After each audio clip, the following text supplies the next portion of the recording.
bisa kita bawa loh ke level internasional. Gitu. Sangat. Subtitle tuh udah bukan lagi satu penghambat untuk kita berkomunikasi. Kemarin kan aku tanya, sampai masih seusia begini, boleh nggak sih Mama Yen diam aja sampai aku gituin? Ini Dan gua jadi arsitek. makanya saya bilang, Ada, aku sampai kipas dari aku gini.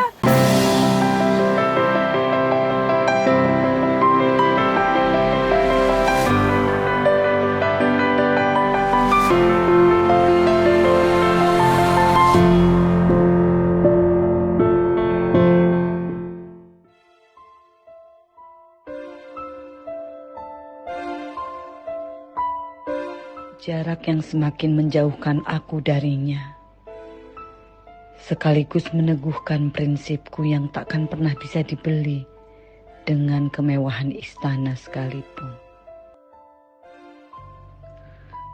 Ketika sejengkal adalah jarak yang terlampau jauh. Hai sahabat Yeni Rahman. Kali ini saya kedatangan sahabat yang saya cintai. Luar biasa. Happy Salma. Lama banget gak ketemu. Aku kan fansnya Mbak Yeni Rahman. Fans. Aku Malu fans. hati gue. fans ya. Sementara dia ini juga, beliau ini juga Mengagumin. mengagumi. Sangat. Sampai Aku tuh ya dari kecil, aku tuh salah satu film yang nggak pernah aku bisa lupa itu tuh Gadis Maraton. Wah. Itu kan Mbak Yeni umur Masih berapa segini. ya? Badannya masih segini. umur 18 Tapi itu tahun. membekas loh seumur hidup sampai sekarang Oh gitu. di aku ya. Oke, kita remake lagi aja nanti kita bikin filmnya ya. Ini saya salah satu artis nih yang aku kagumin karena talentanya tuh banyak banget. Kalau aku bilang dia seniman tulen. Iya, kayaknya Seniman tulen. diborong semuanya, tapi berhasil. Dia profesional. Amin. Banyak seniman, banyak artis mau coba-coba ini, mau coba-coba itu, mau coba-coba ini, tapi bingung dia mencari pilihannya. benar. Tapi prosesnya Happy Salma di dalam berkarir, aku kagum juga ya. Semua dicoba dan kesempatan itu ada tanpa disengaja. Capricorn ya. Capricorn, dan terbaik kita sebintang say Capricorn. Terus kemudian akhirnya dia mendapatkan satu pilihan dia sendiri. Dan salah satu yang aku kagumi, memang tuh karakteristik daripada Happy Salma tuh keluar banget ya. Energinya, ekspresinya tuh, aduh aku salut banget dengan pementasan kamu, Ibu Inggit. Aduh, thank you. Aduh. Oh, yang kemarin diulang-ulang nontonnya. Sampai diulang-ulang nontonnya. Aduh, Gue pada nangis nanti loh, nonton Say. langsung ya. Luar biasa Pas banget. Di pentasnya situ ya. kadang-kadang perjuangan seorang perempuan di balik layar, di balik keberhasilan suami, dia kadang-kadang lebih merendahkan dirinya, lebih low profile. Betul. Tapi sebenarnya energi perjuangan untuk keberhasilan perjalanan suami dan karir suami itu nggak lepas dari seorang perempuan. Cerita dong sayang. Yang menarik adalah sebelum nanti aku cerita aku mulai dari mana gitu ya. Yang paling mengesankan buat aku itu ketika seseorang bertingkah seperti manusia Tapi dan manusia pada umumnya gitu. Maksudnya manusia kan Normal tidak ya. bisa, tidak harus menjadi malaikat kan. Nah begitu yang dilakukan dengan Ibu Ibu Inggit. Inggit. Dan di fase itu tuh menurut aku bagaimana manusia dengan unpredictable, dengan kebingungan, dengan kontroversi dan tidak dengan apa-apa. happiness-nya, dengan masalahnya. Iya dan it's nggak normal apa-apa ya. gitu loh. Maksudnya itu yang penting ditekankan juga di dalam situasi sekarang bahwa kadang kita keberatan dengan CV kita kan untuk Iya. memperlihatkan kita seperti apa ingin dikenal Iya. orang. Bahkan jadi muncul kepalsuan kan. Iya, nah sampai kita kehilangan jati diri kita gitu. Nah, pentas-pentas kayak Inggit itu tuh salah satu yang menyampaikan bahwa kita tuh manusia ya, seperti manusia aja dan itu tidak apa-apa gitu. Luar biasa sekali pementasan Ibu Inggit itu, berkesan banget, mendalam banget. Iya. Dan acting kamu, ekspresi kamu, aduh kayaknya mengalahkan semua artis yang pernah gue lihat. Say. Aduh Mbak, Luar ya biasa, ampun luar seorang Paling- Yeni Rahman loh yang paling bilang luar gitu. biasa adalah mengapa Luar biasa. skenario-nya tuh Maye Ya. dari dalam banget. Ada orang dalam berakting, hafal di skenario, tapi tidak bunyi saya. Ya. Dalam berekspresi, Jiwanya tidak keluar. jiwanya nggak keluar, vokal suaranya keluar. Itu yang namanya tonasi. Di dalam kita berdialog itu harus dikuasain banget. Apalagi dengan dialog yang begitu panjang, dipentaskan kalau nggak salah 2 jam, 2 jam. sendirian monolog gitu loh. Dan dia mengadopsi Iya. si Inggit ini ke dirinya gitu. Kayaknya ya, saya pernah monolog 8 halaman di film saya Kabut Sutra Ungu. Oh ya? Ya, 8 Zaman halaman. dulu tuh Iya, gimana tuh syutingnya ya? Itu- Kayak teater juga kan, berarti nggak ada ya, satu cut monolog ya? dan itu ada 2 kamera. Karena pada saat itu kamera masih pakai roll film Iya, itu. zaman dulu ya. Zaman Iya. dulu. Jadi pakai roll film 400 feet, yang kamera di sini 400 feet. Saya monolog 800 feet. Itu pada saat di film Kabut Kabut Sutra Sutra Ungu. Ungu. Aku Saya pengen nonton pemain, deh. saya dinobatkan sebagai artis terbaik film Indonesia, yaitu di film Kabut Iya, Sutra Ungu. mendapatkan citra. Tetapi gue kagum dengan namanya Happy Salma, Ya teater ampun, monolognya Mbak. di Ibu Inggit, luar biasa. Jadi bayangin ini penilaian saya. Iya, aku seorang sampai kayak pemain. terbang terus nih, mau menapak bumi susah nih. Dan itu belum tentu Ternyata ya, gue Kak. bisa, belum tentu gue bisa. Jadi itulah porsi orang macam-macam ya. Iya. Ada keahliannya di sini, keahliannya di sini, kelebihannya di sini, kekurangannya di sini. Jadi kalau tanya gue belum tentu bisa loh. Jadi monolog dengan Ibu Inggit yang 2 jam di pentas. Itu Bisa luar Mbak, biasa. karena latihan aja. Waktu di Inggit Nggak, dia- bingung. waktu di Inggit juga mendapat apresiasi bagus juga ya dari banyak pihak ya. Di semua kota, say. Iya, Berapa kota ya? alhamdulillah Waktu itu memang di Bandung, sempat Jakarta, tapi di beberapa tempat kayak di Luar kampus-kampus. biasa. Awalnya tuh cuman kecil pentasnya Iya, tapi kan. kan sambutannya baik. Tapi ternyata karena sambutannya baik, bagus ya. Maka Karena diulang kan beberapa iya, aku kan orang Sunda, Ibu Inggit kan orang Sunda. Jadi karena waktu aku pindah ke Bali, aku ada jarak gitu loh dengan kesundaan. Lalu aku melihat oh ada sosok yang namanya tidak pernah disebut di dalam sejarah, tapi punya peranan penting gitu. Sangat, ya kan? Dia yang menghidupi bapak bangsa kita. Di awal-awal dia meniti hidupnya, membangun bangsa ini, dia yang satu-satunya berada di wilayah domestik pendiri bangsa gitu. Jadi menurut aku Dan- penting lah buat diangkat. Dan dia tidak pernah menjadi perempuan yang nomor 1 itu loh, Iya, luar dan- biasa. Dan dia tidak apa-apa Menyadari. juga, bahkan dia Ikhlas. di bukunya Ramadan KH dengan judulnya Iya. Ku Antar ke Gerbang kan dia bilang, aku hanya ingin mengantarkan ketika Bung Karno bilang, kamu tulang rusuk saya. Di dalam bukunya itu disampaikan bahwa kamu harus jadi ibu negara, tapi izinkan aku menikah karena dia pengen punya anak, Iya. karena Ibu Inggit tidak bisa memberikan anak kan. Iya. Kata Ibu Inggit, tidak perlu saya pulang ke Bandung dengan membawa seluruh harga diri saya gitu kan. Di dalam naskahnya itu Pesannya begitu. positif ya. Jadi gitu. memang banyak pejuang-pejuang kita di balik layar yang kadang-kadang nggak ada di kepermukaan gitu loh. Iya, dan mereka tidak apa-apa juga. Dan mereka gitu. juga nggak apa-apa. Kayak Trimurti juga gitu, say. Iya, iya. Trimurti, Iya, SK orang belakang Trimurti layar juga Iya. orang di belakang layar. Tapi dia ikut berjuang gitu loh untuk merah putih Iya. dengan caranya yang berbeda-beda gitu Iya. ya. Ini luar biasa sekali. Termasuk film pun juga begitu.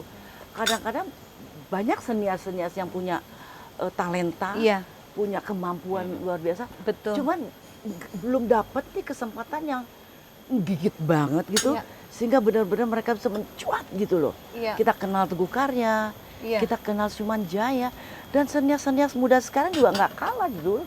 Bikin Iya. filmnya tuh Bagus-bagus. bagus-bagus gitu loh. Bisa kita bawa loh ke level internasional. Gitu. Sangat, sangat. Sangat, kenapa sekarang enggak? udah mulai juga ya. Iya, sekarang udah mulai pelan-pelan juga, banyak ya. iya.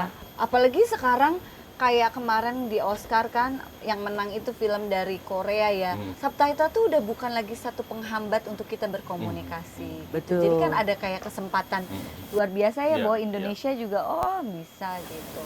Nah, Tapi sadar nggak sih kalau kalian punya kesamaan? kita kamu Sadar tahu nggak loh sih? di umurnya Mbak Yeni kayak begini, oh my god, sehat, fit, punya banyak energi, punya kreativitas. Yang penting tuh tau nggak, hidup tuh punya inspirasi. Terus. Apa artinya hidup kalau nggak ada Betul. inspirasi, nggak ada semangat? Nah, aku tuh melihat Mbak Yeni itu punya jiwa hidup gitu. Maksud itu yang paling penting kan, punya kehidupan gitu. Kemarin kan aku tanya, sampai masih seusia begini, boleh nggak sih Mama Yen diam aja sampai aku gituin? Ini Dan gua jadi nggak- arsitek. makanya saya bilang, Ada aku sampai kipas-kipas dari aku gini. dan ya dia ini kan berkali-kali nih aku bocorin nggak apa Apa ya, ya? berkali-kali nih. Kok kagumnya Happy Salma nih? Ini baru perempuan luar biasa nih. Dan gue dipaksa nonton YouTube. Harus, lu mesti kenal nih namanya Happy Salma. Gitu. Lihat nih, orang Kamu bisa jadinya di teror ya, ini happy apa sih? Karena dia ngejelasin ke aku tentang seni, tentang yang dibawakan kemarin di itu kan. Ini monolog sampai sebegitu lama nggak gampang kan. Gue bukan orang film ya, Iya, which is gue nggak ngerti Iya. apa monolog, apa acting dan segala macam. Dan Mama Yen bilangin, ini nggak mudah loh ini. Kalau orang jiwanya nggak di sini, nggak nyampe. Sekagum itu Nggak kan bernyawa, Anda gitu loh, sekagum nggak itu kan. bernyawa. Karena Mbak Yeni kan memahami sekali sebuah proses. Iya. Terus juga pilihan profesi kita kan nggak mudah ya Mbak Betul. Yeni. Jadi harus kita perjuangkan dalam arti ketika kita ada kesempatan kita harus memberi apa yang kita punya benar-benar dari hati Total. dengan tulus ya Mbak Yeni ya. Betul. Dan total Kalau gitu. nggak tulus gimana mana bisa ya? Acting itu lo harus jujur. Jadi kalau monolog itu sekedar hafalan tanpa lo jiwain, dia nggak akan sampai pesan itu. Dan orang yang menontonnya juga akan ngantuk kali ya. Tapi Mengikat energi ya. karena dia monolog itu sendiri kebetulan, monolognya sendiri dimainkan 2 jam, itu kalau nggak dijiwai dengan ruh gitu ya, susah, ekspresi juga susah, pesan juga nggak nyampe gitu lah. Betul. Itulah sebuah monolog. Jadi di dalam berakting juga kalau lu nggak menjiwai, mata lu akan kosong. Nggak Tonasi bicara. lu nggak akan bicara apa-apa gitu. Makanya film itu juga bukan cuma sekedar film, tapi film itu juga harus diberikan jiwanya gitu. Sama gue bikin properti, kalau gue nggak love, gue nggak suka, nggak bisa gitu loh. Nggak bisa dipaksa. Kayak lo bilang kan, gue bisa bayar arsitek, gue bisa bayar ini, bisa nggak. Buat gue yang penting ada konsultan aja. Karena arsitek pun juga belum tentu seperti apa yang gue mau. Betul. Jadi Iya, harus lebih baik ada gue jiwanya. bergerak sendiri, tapi gue diawasin sama seorang konsultan. Tapi itu juga harus orang yang benar-benar punya energi di situ, nggak semua bisa ya. Nah justru makanya aku bilangin Iya loh, aku nggak bisa Mbak. dia menempatkan dirinya sampai sedalam itu loh. Sampai aku udah ngikutin soalnya. Beli ana, beli ono, beli ini, beli ono. Dia nggak nyuruh orang, dia jalan sendiri. Ambil bilang, boleh nggak sih bayar orang lain aja daripada Dan salah satu kenapa saya bikinnya tuh nggak di minyak misalnya, agak mahal sih ya minyak. Mahal. Tapi kan Mbak Yeni seneng yang alam Mbak. Iya, Atmosfernya saya nggak suka Ubud yang kan alam artinya bang. obat. Oh, gitu. Oh iya iya. Ubud itu obat. Artinya obat, jadi obat buat hati, buat jiwa. Betul. buat Udah, pikiran. kenapa kita cocok di sini? Cocok di sini. Perlu banyak minum obat ya. Cocok. Ambil sayang. Mau adek. Ambil. Tuh ada tuh lihat Ada air tangga. mancurnya. Ada kolam renang. Ya. Ya. Oke, kita balik lagi cerita tentang Happy Salma mumpung lagi ada di sini. Iya, Kita tapi kan mau nanya apa penasaran. sih? Nah, Oh, kita iya, nanya yang pertama. mulai dari mana? Masalahnya kita kan berdebat sama Mama Yeni karena ya jujur gue juga suka banget sama acting lu di awal. Once I know you as a Happy Salma gitu ya. Iya. Karena gue bilang, main kalau nggak salah mainnya di awal sinetron dulu. Iya. Gitu. Kan bener. Oh, sinetron dulu. Jadi dulu itu Mbak, tahun 95 itu aku model majalah Gadis Sampul. Iya. Dulu itu kan dulu zaman gadis ya, Iya. kalau dulu apalagi zamannya Mbak Yeni, aduh dulu pasti kan jarang banget ya kayak pemilihan-pemilihan beda sama sekarang ya. Nah udah gitu terus main sinetron.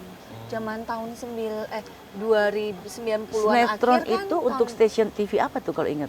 dulu tuh di RCTI kalau nggak RCTI. Iya, RCTI. Karena stasiun juga baru berkembang Baru belakangan berkembang, ini terus menjamur gitu iya, kan. waktu itu baru di RCTI, terus baru tiba-tiba Trans TV aja baru banget, baru punya program sinetron awal itu.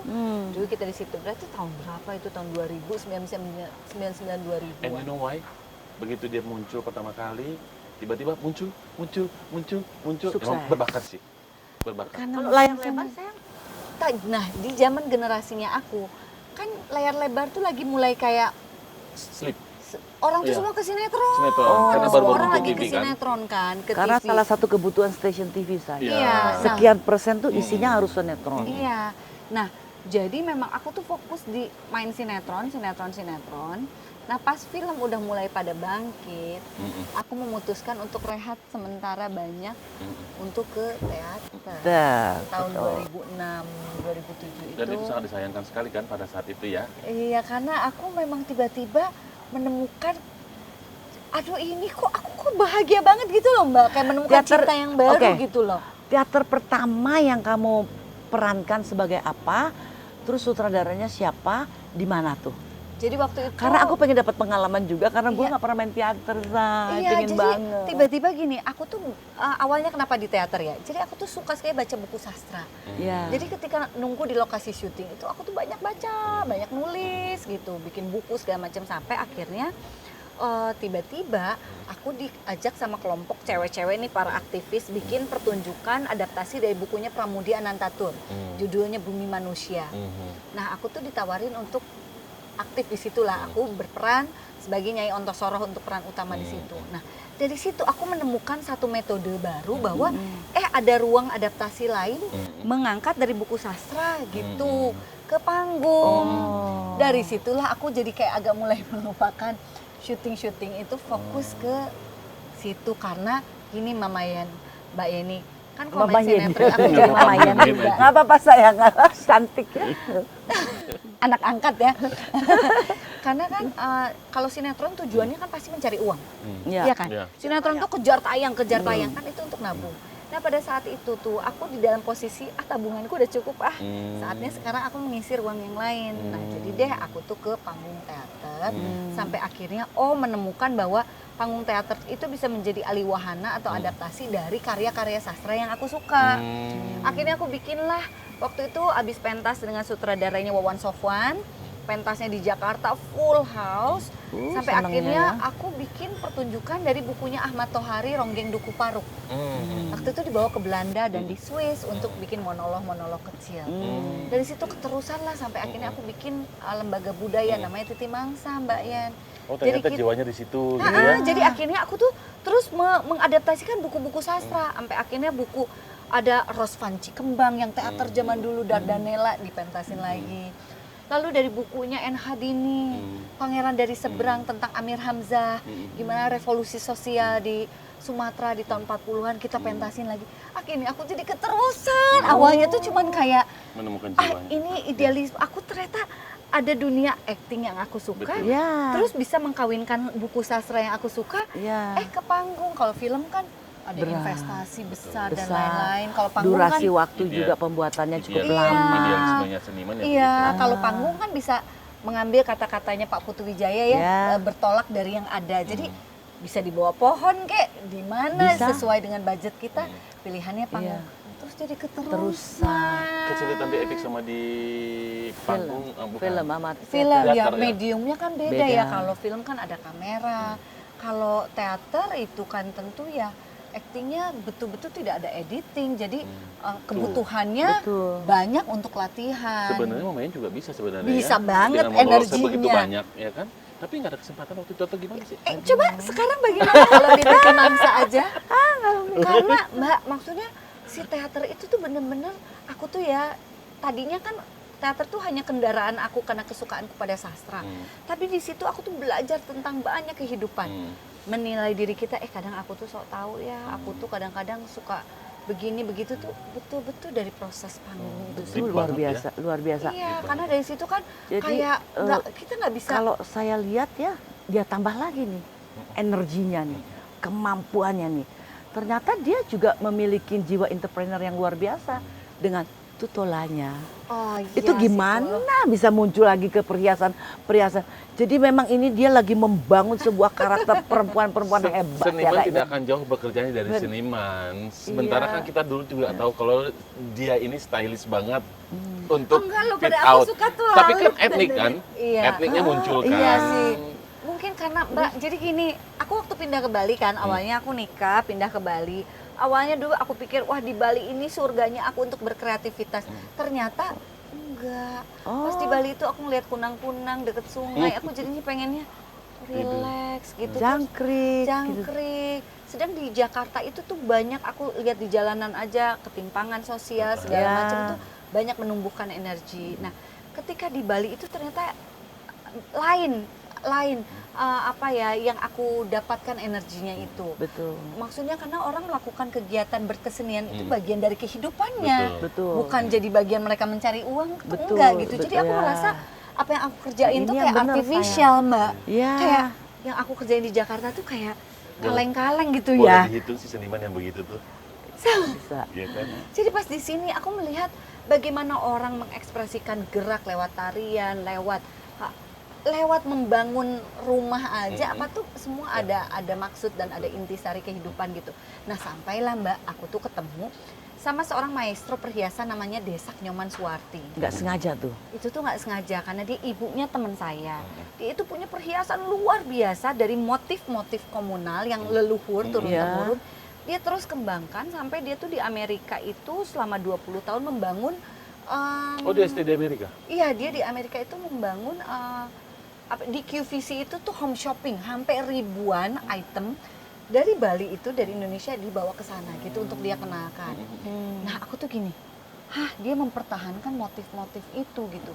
Sampai ada ketika orang menghak patenkan motif Indonesia, dia yang berdiri di depan si cewek ini tuh, Ibu Desak Nyoman Suwarti.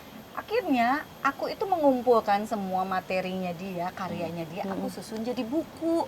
Oh, tetap larinya ke situ lagi. Ke situ awalnya. Jadi aku Ya. tuh belajar selama 3-4 tahun itu tuh tentang motif-motif perhiasan, Mbak. Jadi motif itu tuh kayak anyaman, bun, tali air, itu tuh ada makna di balik lahirnya itu lewat masyarakat Bali terutama. Nah, putrinya Sri itu bantu mengkurasikan ini kelompok-kelompok perhiasan gitu. Setidaknya kita punya database bahwa ini loh ada motif tuh macam-macam ribuan gitu, dan itu kekayaan milik kita yang diturunkan dari leluhur Dari kita. moyang. Dan satu-satunya cara untuk bisa terus itu ada melanggengkan dengan harus terus-menerus dibuat Dilestarikan. gitu. Dibuat. Nah, akhirnya lahirlah Tulola ini. Awalnya itu jadi putrinya Desak Nyoman Suwarti, temanku Sri namanya.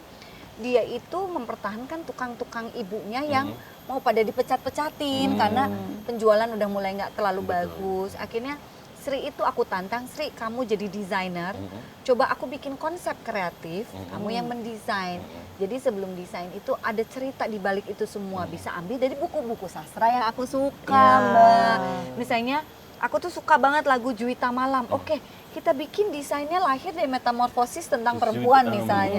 Jadilah desain-desain itu. Awalnya itu kolaborasi kita yang ya iseng-iseng berhadiah lah istilahnya. Nggak taunya peminatnya lumayan cukup banyak gitu. Sampai akhirnya kita punya toko di Bali dan setiap event kita tuh selalu punya banyak customer baru yang kita tuh berusaha ingin tekniknya itu teknik seni murni dengan mengkawinkan motif tradisional dengan motif yang baru jadi satu. Misalnya zaman dulu tuh kalau pakai subeng kan kayak cuma upacara adat atau acara-acara kegiatan yang resmi. Kita bikin biar orang pakai subeng bisa jalan di New York gitu istilahnya. Sampai akhirnya tadinya tuh Mbak kita berdua doang. Kok bisnis kita ini udah mulai bangun terus kita bingung mau gimana. Sedang aku sendiri tuh tidak begitu paham sama bisnis kan, nggak punya background sekolah bisnis dan lain-lain, bener-bener intuisi gitu. Kita emang senangnya juga ke proses kreatif. Akhirnya kita partneran sama Franka Makarim. Franka itu partner kita satu lagi lama di retail. Pas ya. Jadi akhirnya kita bertiga lah sekarang, dia yang mengimbangi dari segi pas banget ya milih angka lah partnernya ya. ibaratnya. Iya, jadi Sri ke desain, aku konsep kreatif, lalu Satu ke juga bisnis. satu untuk biar nih dua orang ini nggak tulalit nih, ada yang ngingetin. Karena kadang-kadang kita bikin karya yang besar, pas udah di market cost-nya nggak seimbang gitu. Jadi 3 unsur itulah akhirnya si Tulola ini kita ada toko di Plaza Senayan, Plaza Indonesia, di Kemang, di Bali. Jadi bisa merambat juga nanti ke Prancis dong. Iya, amin. Jangan produk Prancis yang kita lihat banyak di sini. Iya, betul. Pengennya Jadi harusnya produk Happy Salma ada di Prancis. amin ya Mbak, maksudnya kayak teknik pengerjaan seni murni, tukang-tukang ini tidak kehilangan ilmunya, bahkan berkembang, Betul. mereka nggak cari profesi lain, terus udah gitu lestari juga seni-seni kreativitas leluhur kita, tapi segi ekonomi juga jalan. Siapa Tukangnya tahu dari saya, sini. siapa tahu Iya. memang ini mudah-mudahan Jalannya Allah kali. mendengar, ada jalannya. Kebetulan kan anak aku si Ayu Iya, Ayu kan di di Prancis Prancis, iya. dan dia suka dengan jewelry kayak begini Iya. yang tradisional. Iya. Terus kalau lo lihat jalan di sini juga yang jual perhiasan-perhiasan, balik-balik saya tanya dari mana nih yang desainer Prancis saya. Jadi Prancis yang datang ke sini mendesain produk-produk yang similar kurang lebih kayak gaya-gaya Iya, Indonesianya. perkawinan ya. Iya. Terus dia jual di sana Iya, karena dijual. produksi di Iya. sini. Tapi sebenarnya menurut aku sih pasti orang kita yang desain sih. Enggak sebenarnya. mungkin saya Tapi dia biasanya belajar. itu memang mereka itu di sini itu ada konsultannya, misalnya dia mengambil kekayaannya, misalnya Iya, tekniknya. iya. Pasti tekniknya dari di sini, tapi disesuaikan dengan market mereka. Biasanya kan kalau asing mereka tidak suka motif yang rumit banget. Biasanya kan Iya. lebih apa ya? Jadi lebih, ada baiknya sih memang kita bikin di Perancis lebih nanti gitu. sederhana. Kapan-kapan kita ke itu yuk, ke Oh workshopnya ya, yuk. Yuk, kan yuk, di, kapan ini ya? di Ubud ada ya? Ada di Di Ke- Celuk. Di Celuk. Oh, di Celuk. Workshopnya kita, iya. Di Jakarta, dari di sini. Kemang juga ada. Di Iya. Plaza Senayan juga ada. Iya, di Plaza Indonesia ada. Oh, buat sahabat-sahabat ini Rahman ya, Nah, Say. karena kan Iya. si Iya. konsepnya si Mama Yen ini sendiri sebenarnya kan memang perempuan, film perempuan Iya. dan Kehidupan. kehidupan. Iya, oh itu pas banget. Menggali Terus kita menghidupkan Iya, juga iya. kekayaan Indonesia, Nah. nggak kalah juga. Kemarin ya. kan sampai keris dan batik pun sampai diubar-ubar untuk pengen tahu. Ini juga salah satu yang dipakai sama Happy ini gue suka banget Iya, ini. Coba dingin. cerita dong, ini batik atau apa nih? Ini dari serat bambu. Tuh, ini dari serat bambu Serat loh. bambu, ya. Serat bambu bisa dijadiin satu bahan. Jadi batik. Terus kan kadang kalau kita pakai kebaya itu, aduh, perasaan tuh panas, ribet. Ini tuh kayak Enggak. kemeja. Tuh, Say. Dingin. Ini dari mana? Asalnya dari mana, Ini Say? dari Jogja. Jogja. Ada Berarti work. gara-gara gue tanya-tanya ini, berarti nanti kita bikin konten sama Happy di Jogja untuk cari ini, yuk. ya Di di sana Jogja terus ya. lihat pembatiknya apa segala macam. Ini Iya. Mbak terus Iya dingin, kan? aku jadi dasar ibu-ibu Tuh, ya. tuh. Aduh, dari bambu loh seratnya gini nih. Terus udah gitu Coba. Mbak, kan kadang kita tuh pengen pakai kayak, bisa nggak sih pakai kebaya tapi kayak kemeja gitu. Nggak gerah gitu ya. Nggak gerah, Ini jadi bahannya cuman modelnya aja kayak kutu baru Dan ini zaman dulu. Jogja. Jadi nanti kita ajak Happy ke Jogja buat Ayo. konten ini. Oh, ini disebut dengan Nggak. yang namanya apa? Tapi dia jadi larinya ke tenun atau ke Ini batik gini, ini atau apa patternnya ya? patternnya ini adalah motif-motif Motif. motif-motif yang ada di batik tapi hanya diambil garisnya. Garisnya. Kadang polkadotnya yang sederhananya Iya, gitu. iya. Itu di Jogja di daerah mana? Aduh. Siapa namanya? Wah, Biar ini kita loh. promosin juga. Gini aja Ini, kan ayo kita Warwick. Mau kita mau Oh, kita ajak ke Jogja. Warwick. Oh, iya, Iya. iya. Oke, janji ya. Janji Kita ya. konten lagi sama Happy di Jogja. Jogja, asik. Sayang cantik, I love you. Aduh, I Apa love dong you yang too. bisa disampaikan lagi sama ke Hmm. sahabat-sahabat apa Happy, ya? sahabatnya Yeni Rahman ya, Benar. Say? Apa yang nih, pasti sayang? sih aku tuh makasih banget ya Mbak Yeni punya energi bikin wawancara ngobrolan Iya. seperti ini. Nyambung Soalnya silaturahmi. Nyambung silaturahmi, terus juga ada variasi untuk orang melihat obrolan Iya. gitu, Dengan macam-macam. sisi yang berbeda. Iya, sisi yang berbeda. Biasanya kan obrolan begini tuh apa ya untuk usia-usia kita ya, umur 40, 50, 60-an, 70-an. Tapi yang relate juga dengan kehidupan masa Iya. kini. Terus aku adore sama energinya Mbak Yeni. Terus Aduh, sehat, makasih sayang. terus berkreativitas, terus bahagia. Amin. Terus merayakan kehidupan dengan sukacita itu. Amin. Amin. Aku Jadi juga nyampe ke melihat Happy ini bahagia banget Setelah lahir ketemu akhirnya gimana? batin. Maksudku juga nggak lepas daripada support daripada keluarga. Iya. Ayah, almarhum ayah, Iya, ibu, almarhum ibu, kakak, adik itu luar biasa. Ternyata satu keluarga itu seniman juga ya. Mungkin sebetulnya ya menikmati lah gitu kayak ayahku tuh. Jadi kalau dari garis ayahku tuh dia dulu sekolahnya tuh di Sospol di Unpad. Tapi dia tuh aktif sekali teater di keluarganya dia. Tapi ibuku dagang. Nah, jadi Oh, kawin ini. jadi mix tuh, kolaborasi jadi. No wonder dia seniman tapi ngedagang juga. Tapi dia baik Iya loh. kan Happy. untuk menyeimbangkan kan. Tapi dengan Happy apa yang baik kita loh. suka. Dia punya produk yang dia kelola sendiri, dia bangun sendiri. Terus ketemu gue kok dia nggak bawa tuh produk ya. Padahal gue niatnya udah mau beli Kan lah. kalau disuruh ke sana buat ngeborong ya kan? Oh, Disuruh ke berarti sana kita kan buat ke sana. ngeborong, iya. Kan biar ketemu lagi. Oh gitu. Enggak, kalau gue say ketemu sahabat, ada lu jualan yang gue tenteng lu.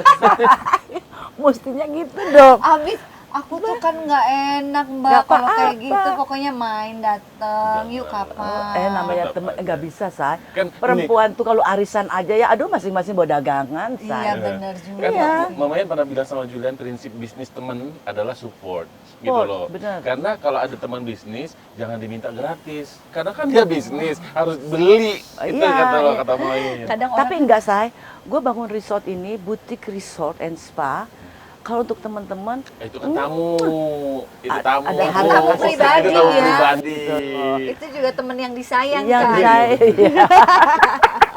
Oke Mbak Ju, Yuni, Ya baik. oke. Mbak Happy terima Akhirnya- kasih banyak Iya, ya. akhirnya kesampaian ya rasa penasaran Kesampaian. ya dari kemarin Ini loh. mimpiku. Biar ketemu, Mbak. Kepingin ketemu Happy itu udah lama banget sejak Banget. aku mundar mandir I ke know, I Bali. know. Karena dulu kan sebelum aku nikah, kerjaan aku tuh menyantroni rumahnya, numpang ke toilet lah, numpang makan siang Yang di lah. Jalan Mbak Yuni tuh Surabaya. rumahnya udah kayak Welcome. ayo gitu, dan dia Iya. tidak pernah memilah For ini every- siapa ya, for apa. everybody. Itu loh. Amin. Dan tidak pernah maksudnya kayak As kamu long bukan as niat level baik, saya. ya. Kamu enggak begitu. Iya. Enggak, kamu juga gitu, terlalu low profile, rendah hati, sama siapa aja selalu happy.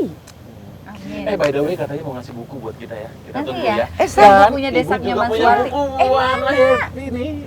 Iya kayaknya ini aku belum kasih kamu. Oh, Mbak AE yang bikin. Iya. Albertine Endah juga Albertine kalau Endah. menangkap cerita pasti bagus. Iya. Mbak cantik banget. Ini ada cerita-ceritaku, pengen sharing bahwa Jurus manusiawi menuju hidup yang lebih tentram. Ini yang aku garis bawahi ada manusiawi. Kayak Inggit kan? Sepertilah manusia. Oke sahabat Yeni Rahman, rasanya bahagia banget ya Iya, ngobrol-ngobrol sama Happy dan Happy juga pasti punya banyak sahabat-sahabat. Amin. Mudah-mudahan nanti kita ketemu lagi, kita bisa sharing-sharing pengalaman lagi. Tapi jangan lupa ya sayangnya, Iya. subscribe, like, share, and comment dong untuk Yeni iya. Rahman. Untuk Happy juga oke. Oke, nanti Bye-bye. aku langsung cari deh, aku langsung bikin akun YouTube. Iya. Belum punya. Masa sih? Oh, Masa sih? harus Jadi berarti. tertarik ya untuk bikin Berarti akun harus. YouTube? Enggak, You maksudnya wanna untuk just share? no, aku untuk nge-likes dan ngasih komen. Oh, Bukan iya buat dong. aku. Iya dong. Oke. Iya dong. Iya. Nanti buat dibikin share juga ya. Nanti dibikin. Oke. Oke, see you. Bye-bye.